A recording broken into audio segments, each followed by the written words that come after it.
Emma Harper, 32, stepped into the gleaming chaos of Hartsfield-Jackson Atlanta International Airport, her burnt orange blazer catching the light like a quiet flame. A Stanford-educated lawyer and former UN youth delegate, she carried herself with the kind of poise that didn't ask for permission, shoulders squared, heels clicking on the polished floor, first-class boarding pass in hand. Her life had been a careful balance of privilege and pain. The daughter of Georgia Governor Evelyn Harper, she'd grown up in Atlanta's wealthy Buckhead district, but the memory of being followed in a store at 12, accused of stealing for no reason other than her skin, still burned. That day had taught her the world saw her blackness before her accomplishments, and she'd learned to armor herself with grace. Today, she was headed to Gate D12, her stride steady, unhurried, cutting through the crowded economy lines. Her tailored suit hugged her frame, a silent declaration of her place in a world that often questioned it. She scanned her Delta One pass at the priority lane's turnstile, a soft beep, a green light, but then came the interruption.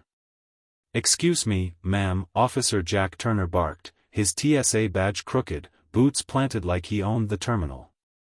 At 45, Jack was a former small-town cop, bitter from a messy divorce and years of financial strain. He saw Emma's polished look as a challenge, a black woman daring to step into a space he guarded like a fiefdom. "Is there a problem?" Emma asked, her voice smooth but sharp, like velvet over a blade. Jack's lip curled. "First-class ticket, huh? Gift from your rich boyfriend?" His tone was syrupy with contempt, a jab at her presence in a lane he didn't think she belonged in. Beside him, Officer Nate Collins, 38, a former high school athlete stuck in a dead-end career, smirked, his sunglasses still on indoors. "That purse looks fake," he muttered, loud enough for her to hear. "Chinatown's got good knockoffs." Emma's chest tightened, the old wound from her childhood flaring, humiliation dressed in authority. She was 12 again, eyes on her, assumptions carving into her skin. But she didn't flinch. She handed over her boarding pass, platinum status embossed, and said evenly, "Everything's in order." Jack scanned it, his fingers deliberate, the machine beeping invalid. He tapped the screen harder. "Says it's not working," he lied, his voice loud enough to draw eyes. "This lane's for priority only." A white man in a polo shirt breezed through the next turnstile, no ID check, no pause. Emma saw it. So did Jack. He grinned wider. "Different rules for different folks," he said, like it was a punchline. Her pulse quickened, but her face stayed still. She leaned in, voice low, controlled. "You didn't check his ID." "Why mine?" Nate shrugged. He didn't look suspicious. The accusation hung in the air, unspoken but clear, "You do." The terminal's fluorescent lights buzzed, the air thick with scrutiny. Every move Emma made was dissected, her silence too proud, her suit too bold. Jack gestured to a cordoned-off area, a stage for public shame. "Step aside," he ordered. Emma didn't move. "I've shown my pass. It's valid." Her calm was a shield, but inside, fear clawed at her, fear of being reduced, exposed, erased. She'd spent years building walls against this moment, yet here it was again. Jack's smirk sharpened. "System's not recognizing you," he said, letting the words drip with implication. Nate leaned in, eyeing her heels. "Were those in court, or just for show?" The crowd watched, phones down, eyes averted. No one spoke up. Emma's breath was steady, but her heart pounded with the weight of being seen as a fraud in a space she'd earned. She stood firm, refusing to give them the reaction they wanted, her silence a quiet rebellion against a system that never expected her to belong. Emma Harper stood rooted at the Hartsfield-Jackson checkpoint, her wrists now bound by the cold bite of handcuffs. Officer Jack Turner snapped them on with a slow, deliberate pressure, not violent but heavy with intent, a ritual to remind her she was out of place. At 45, Jack carried the weight of a life that hadn't panned out, a failed marriage, debts piling up, and a career that felt like a demotion from his days as a small-town cop. Emma's poise, her tailored orange blazer, her refusal to shrink, it all felt like a personal affront to the control he clung to. "You're making this harder than it needs to be," Jack said, his voice a low growl, performative for the growing crowd. "Non-compliant behavior." The words were for the record, but the smirk was for her. Beside him, Nate Collins, 38, fed off Jack's energy, his own insecurities, stuck in a job that never matched his high school glory days, pushing him to match Jack's cruelty. "Fancy lawyer in a fake suit," Nate muttered, loud enough for the bystanders to hear, his grin daring her to crack. Emma's mind flashed to that day at 12, when a store clerk's eyes followed her every move, assuming theft without evidence.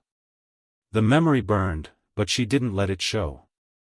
Her face was a mask of calm, though her heart raced with a familiar fear, not of the cuffs, but of being stripped of her humanity in public.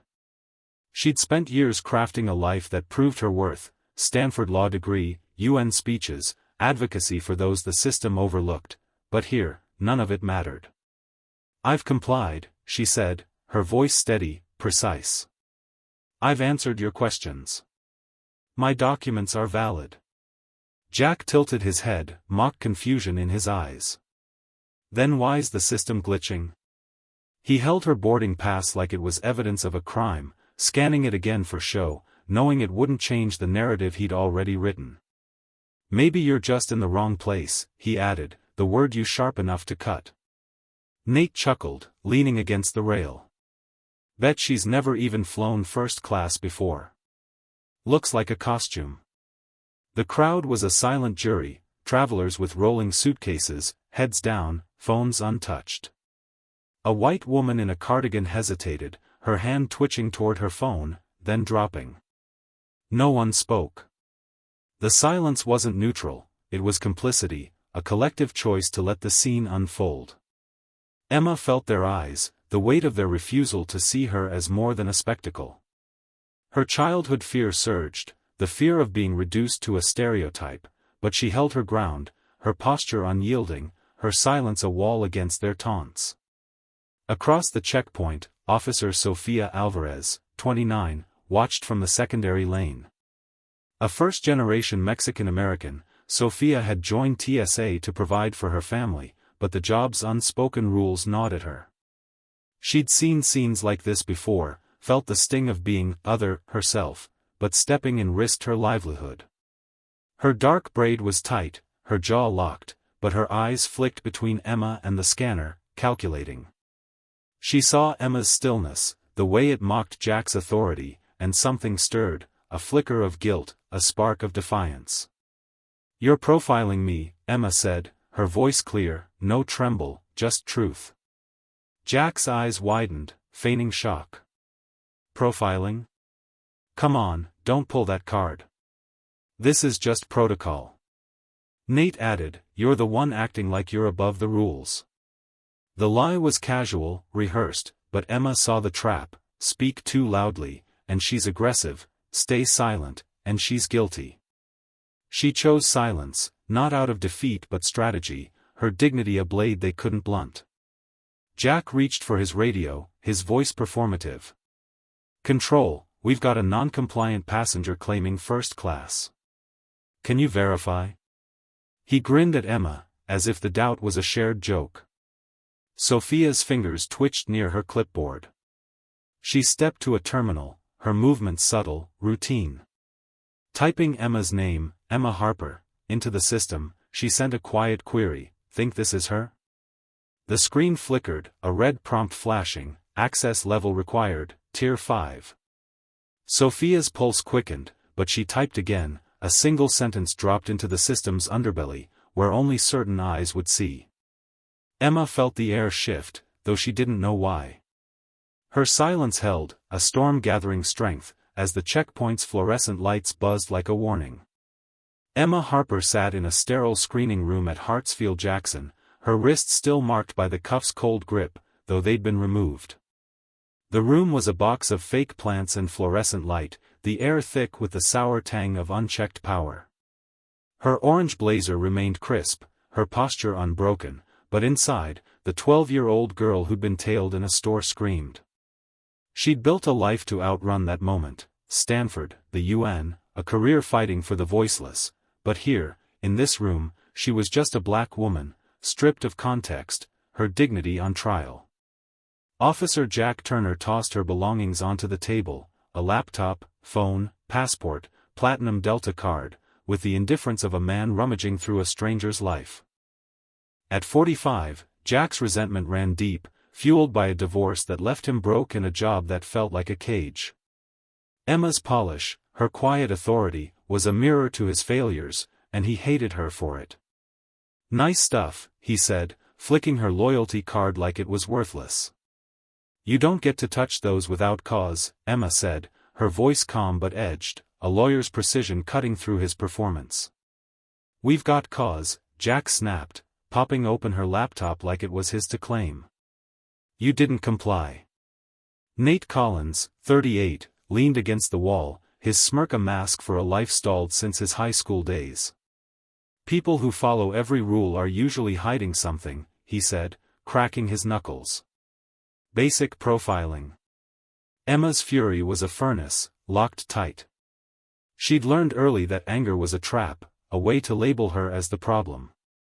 "What are you looking for?" she asked, locking eyes with Jack. "My identity," she said, repeating his words back, "or your excuse." Sofia Alvarez stood quietly, her badge reading her name in small print. At 29, she carried the weight of her family's expectations, her Mexican-American roots a quiet pride she hid to survive this job. She watched Jack scroll through Emma's email headers, ignoring her passport, her name unspoken as if it might humanize her. Sofia's jaw tightened, she'd felt eyes like Jack's on her own skin, questioning her place. "Do you have a supervisor?" Emma asked her, voice steady but piercing. Sofia met her gaze, then looked away, her silence a survival instinct, not agreement. Somewhere in the airport's nerve center, Sofia's query, "Think this is her," lit a spark. A junior tech saw the screen flash: PR risk level 3, immediate subject flag. He froze, recognizing the code from drills. Emma Harper wasn't just a passenger, she was a protected asset, her identity shielded due to threats against her mother, Governor Evelyn Harper, years prior. At 16, Emma had stood beside a Secret Service agent outside her Stanford dorm, her name buried in classified files after a failed plot against her family. The tech muttered, "Not again," and pulled footage from Gate D12, seeing Emma's unshaken posture. In a locked office, a man in a charcoal suit, silver hair cropped sharp, stared at a screen: Emma Harper, Crowley, detained. He'd once guarded Governor Harper, his presence a shadow in old press photos. Now, he dialed a code: 1870, no ring, just a voice: "Confirm identity." He replied: "Emma Harper, checkpoint D12, escalation underway." The line went silent, but the system hummed, files unzipping in a Homeland Security vault. Emma's past, aliases, decoy flights, a fabricated life as Elena Brooks, in Oslo, surfaced like a ghost. A memo from her mother, stamped "Do not circulate," read, "If my daughter's humanity is reduced to inconvenience, this office is nothing." Emma felt the shift without seeing it, the air heavier, like gravity recalibrating. Jack kept poking through her laptop, Nate kicked the table leg, but Sofia's eyes flicked to her phone. A message: "Stand by, live hold, cease engagement." Her spine stiffened. She didn't speak, but her silence wasn't complicity anymore, it was a shield.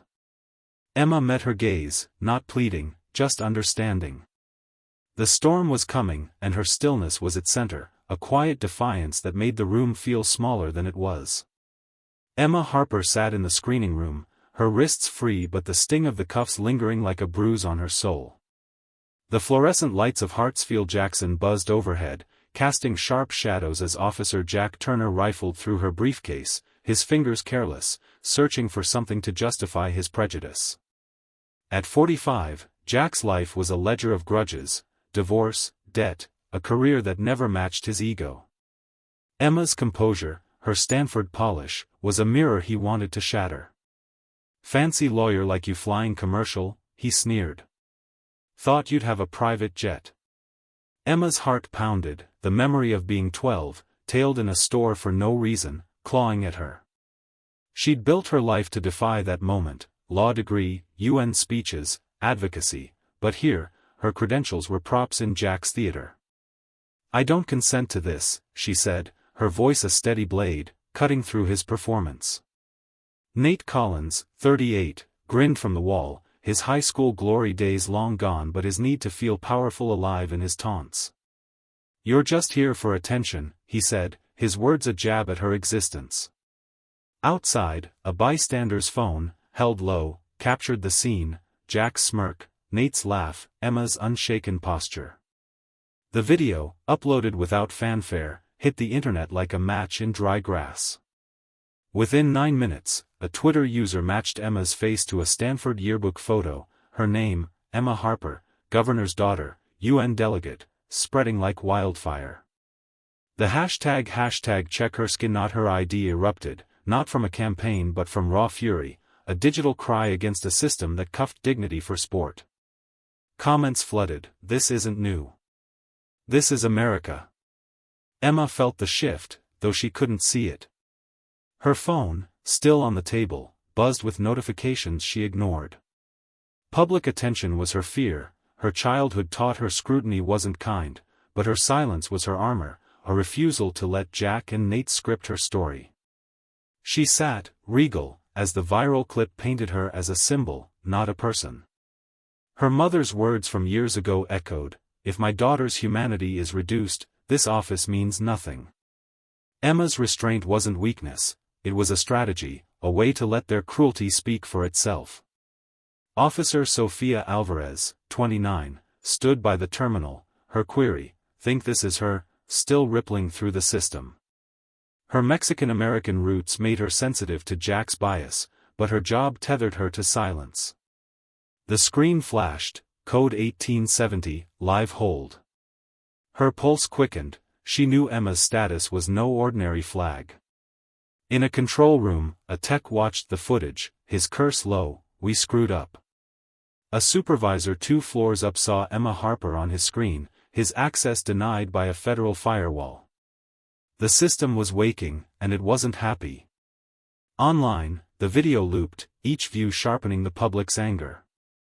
A civil rights group tweeted, "This isn't one officer. It's a system that bets on silence." Emma's face, calm in cuffs, became a mirror for every ignored complaint, every mispronounced name. Her fear of exposure battled her resolve: she didn't want fame, but she couldn't let this moment pass. As the hashtag trended, her silence grew louder, a rebuke to a world that expected her to beg for her place. The airport hummed with tension, but Emma sat still, her dignity a storm no one could outrun. Emma Harper remained in the Hartsfield-Jackson screening room, her orange blazer a beacon under the harsh lights.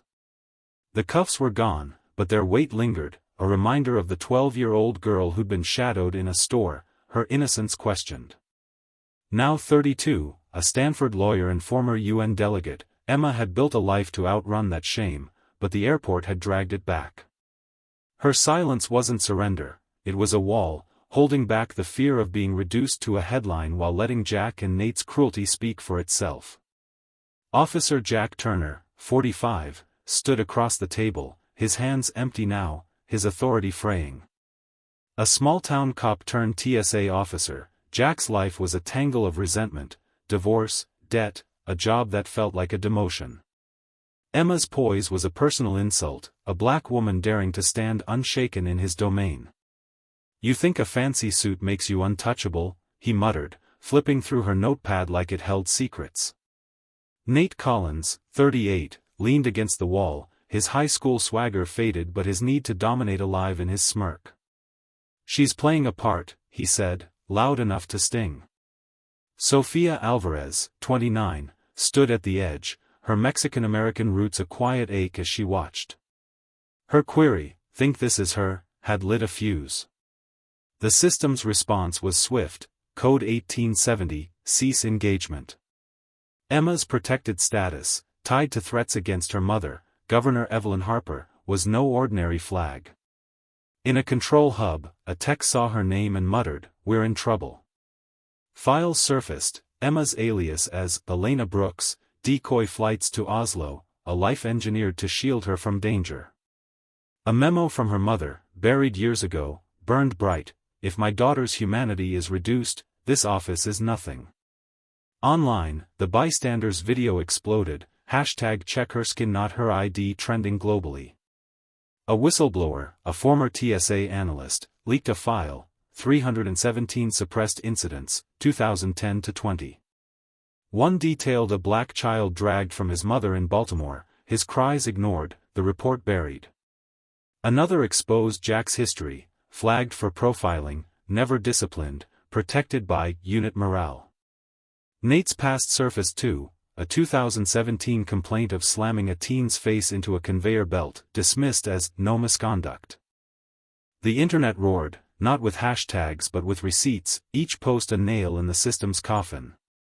Emma's phone buzzed, notifications piling up, but she didn't look. Fame was her fear, public eyes had never been kind, but her silence was her power, amplifying the truth without her voice. She thought of her mother, Evelyn, who'd sacrificed sleep for Georgia's governorship, shielding Emma from threats but not from prejudice. The viral clip made Emma a symbol, but inside, she wrestled with exposure, her resolve hardening against the system's attempt to erase her.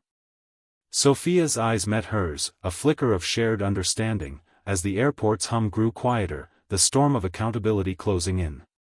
Emma Harper sat in the Hartsfield-Jackson terminal, no longer in the screening room but at its heart, legs crossed, hands resting lightly, her orange blazer a quiet defiance. The cuff's sting lingered, echoing the 12-year-old girl accused of theft in a Buckhead store, her dignity questioned. At 32, a Stanford lawyer and former UN delegate, Emma had crafted a life to outrun that moment, but the airport had pulled it back. Her silence wasn't weakness, it was a mirror, reflecting Jack and Nate's prejudice and forcing the world to see. Officer Jack Turner, 45, stood at a distance, his authority unraveling. A former cop soured by divorce and debt, he saw Emma's grace as a challenge to his control, a black woman who refused to shrink. His apology letter, leaked days later, was a clumsy attempt at redemption. "I didn't know who you were. I didn't mean harm." But the words were hollow, a plea for absolution that ignored the harm of his assumptions. Nate Collins, 38, his high school bravado faded but his cruelty sharp, had laughed during the incident, his silence now a retreat as the internet turned on him. The viral video, #CheckHerSkinNotHerID, had ignited a firestorm. Leaked TSA files revealed a pattern: 80% of random checks targeted people of color, with Jack and Nate's names tied to buried complaints.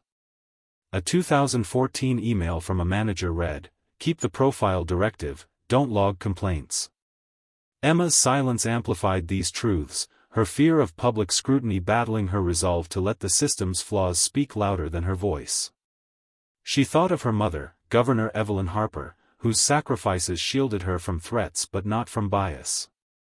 Officer Sofia Alvarez, 29, had watched it all, her Mexican-American identity a quiet wound. Her query had sparked the system's panic, exposing Emma's protected status. Now, she stood silent, her job a tether, but her eyes carried guilt and respect. The system churned. A man in a charcoal suit, once her mother's shadow guard, had invoked Code 1870, freezing TSA operations. Emma's past, aliases, fabricated lives, surfaced in classified files, her name a trigger for accountability. Jack's letter was dissected online, its flaws glaring. "If I'd known your background, things would have been different." The words admitted prejudice, not remorse, and Emma refused to respond. Her silence wasn't forgiveness, it was a rejection of his narrative, a refusal to let him center himself. Posts flooded Twitter: "You don't apologize for not knowing her resume, you apologize for denying her humanity." Emma's fear of exposure lingered, but her stillness was a blade, cutting through Jack's ego and exposing a system that had protected him too long. Emma Harper sat at the center of Hartsfield-Jackson's terminal, her orange blazer a quiet flame under the fluorescent glare. The cuffs were gone, but their echo remained, pulling her back to 12, when a store clerk's stare branded her a thief. Now 32, a Stanford lawyer and former UN delegate, she'd built a life to defy that shame, but the airport had revived it. Her silence wasn't retreat, it was a weapon, forcing Jack Turner and Nate Collins to face their own cruelty in the viral light of #CheckHerSkinNotHerID. Jack, 45, lingered near a kiosk, his former cop's swagger deflated. His life, divorce, debt, a job that felt like exile, made Emma's poise a personal insult, a black woman who dared to belong. His leaked apology, "I didn't know who you were," was a flimsy shield, torn apart online for its hollow tone. Nate, 38, his high school glory days a distant memory, stood silent, his earlier taunts now a noose. The internet unearthed their past, Jack's flagged profilings, Nate's violent incident with a teen, both buried by a system that valued morale over justice. Whistleblower leaks flooded the web, 317 suppressed TSA cases, emails urging agents to keep the profile directive. A 2014 memo read, "Don't log complaints, bury them." Emma's silence amplified these truths, her fear of public eyes clashing with her resolve to let the system's rot speak for itself. She thought of her mother, Governor Evelyn Harper, whose sleepless nights shielded Emma from threats but not prejudice. Her stillness was a mirror, reflecting a nation's complicity. Sofia Alvarez, 29, watched from the sidelines, her Mexican-American roots aching with recognition. Her query had triggered Code 1870, exposing Emma's protected status and sparking TSA's panic. Classified files revealed Emma's aliases, her life as Elena Brooks, to dodge threats against her mother. Now, Sophia's silence was guilt, not complicity, her eyes meeting Emma's with quiet respect. The system buckled, a man in a charcoal suit had frozen operations, his authority surgical, final. The viral video fueled reforms. TSA announced terminations, Jack and Nate's names in bold, and policy overhauls. Communities embraced Emma's story, schools teaching her silence as dignity, churches calling it grace. Emma wrestled with her public role, her fear of exposure now a quiet strength. Her stillness wasn't just resistance, it was a reckoning, forcing institutions to confront their bias. The terminal hummed softer now, travelers whispering, sensing the weight of a woman who refused to be erased, her silence louder than any apology. Emma Harper no longer sat in the screening room but in the open heart of Hartsfield-Jackson, her orange blazer a quiet rebellion against the terminal's fluorescent hum. The cuff's memory lingered, pulling her back to age 12, when a store clerk's gaze marked her as less. At 32, a Stanford lawyer and former UN delegate, she'd forged a life to escape that wound, but the airport had reopened it. Her silence wasn't defeat, it was a mirror, reflecting the system's flaws and forcing a nation to see itself in the viral storm of #CheckHerSkinNotHerID. Jack Turner, 45, stood far off, his former cop's bravado gone. His life, broken marriage, mounting debts, made Emma's dignity a personal slight, a black woman who stood unbowed. His apology letter, dissected online, was a hollow plea, its words, "I didn't know who you were," a confession of bias, not regret. Nate Collins, 38, his high school swagger faded, was now a silent footnote, his taunts exposed by leaked files, a teen slammed against a conveyor, complaints buried. The internet's fury didn't need Emma's voice, her stillness spoke louder. Leaked TSA documents, 317 suppressed cases, emails pushing racial profiles, painted a system that shielded men like Jack and Nate. A 2014 memo, bury complaints under procedural need. Emma's silence, born from fear of public scrutiny, became her power, amplifying these truths without her speaking. She thought of her mother, Governor Evelyn Harper, whose sacrifices couldn't shield her from prejudice.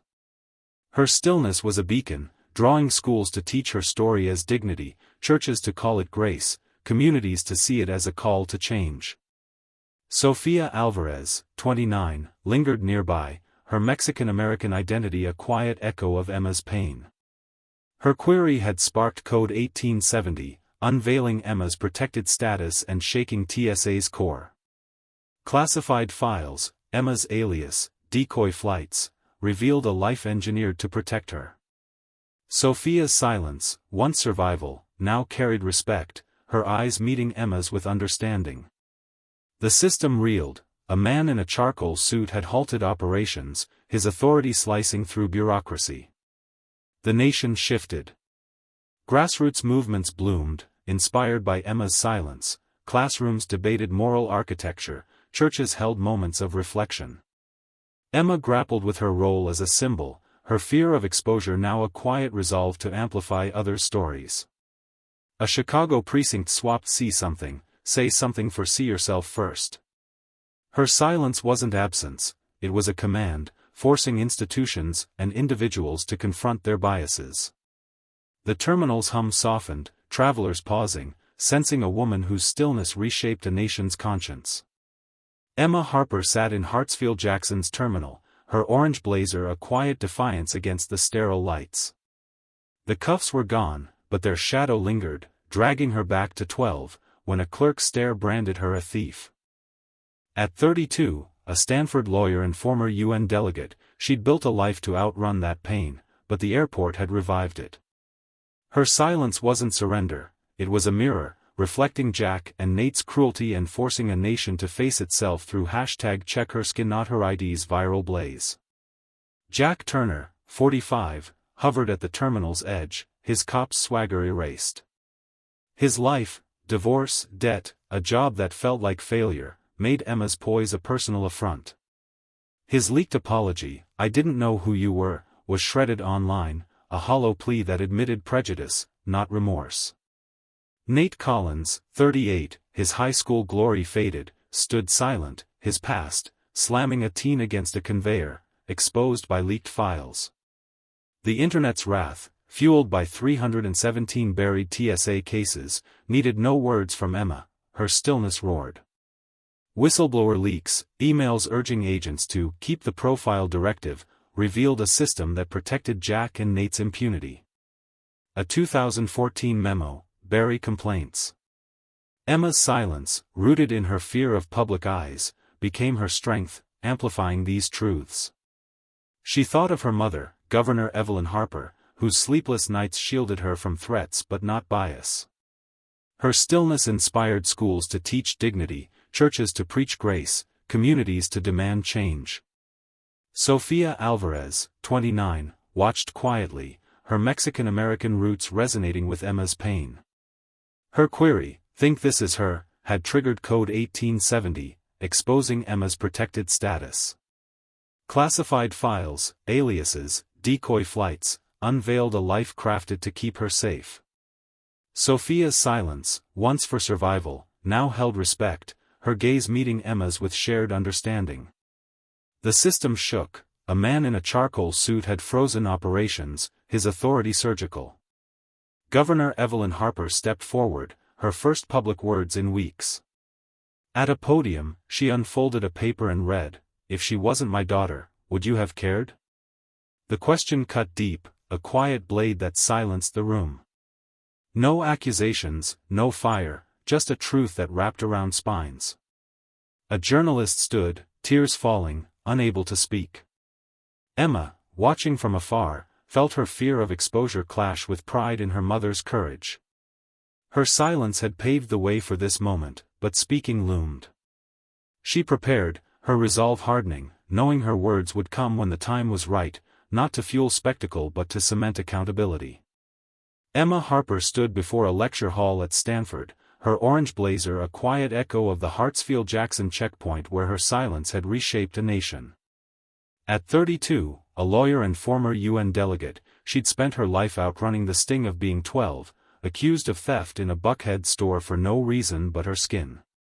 The airport had dragged that wound back, but her stillness, born from fear of public scrutiny, had become a weapon, exposing Jack and Nate's cruelty and a systems wrought through #CheckHerSkinNotHerID's viral fire.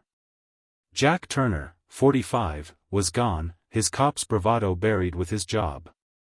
His life, divorce, debt, a career that mocked his pride, had fueled his resentment of Emma's dignity. His apology, "I didn't know who you were," was a hollow plea, torn apart online for dodging accountability.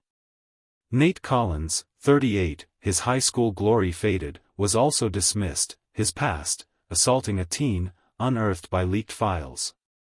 The internet's rage, fed by 317 suppressed TSA cases, carried Emma's silence like a torch, illuminating a system that buried complaints to protect men like them.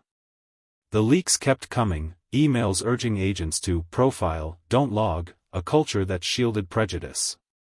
Emma's silence, a shield against her fear of exposure, amplified these truths.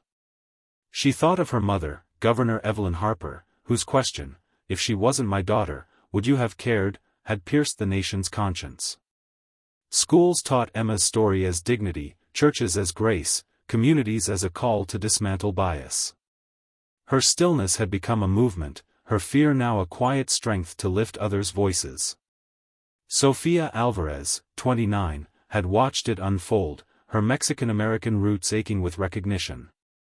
Her query had sparked Code 1870, unveiling Emma's protected status, aliases, decoy flights to shield her from threats.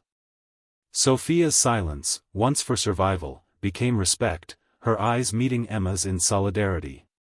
The system buckled. A man in a charcoal suit had frozen operations, his authority cutting through bureaucracy like a blade.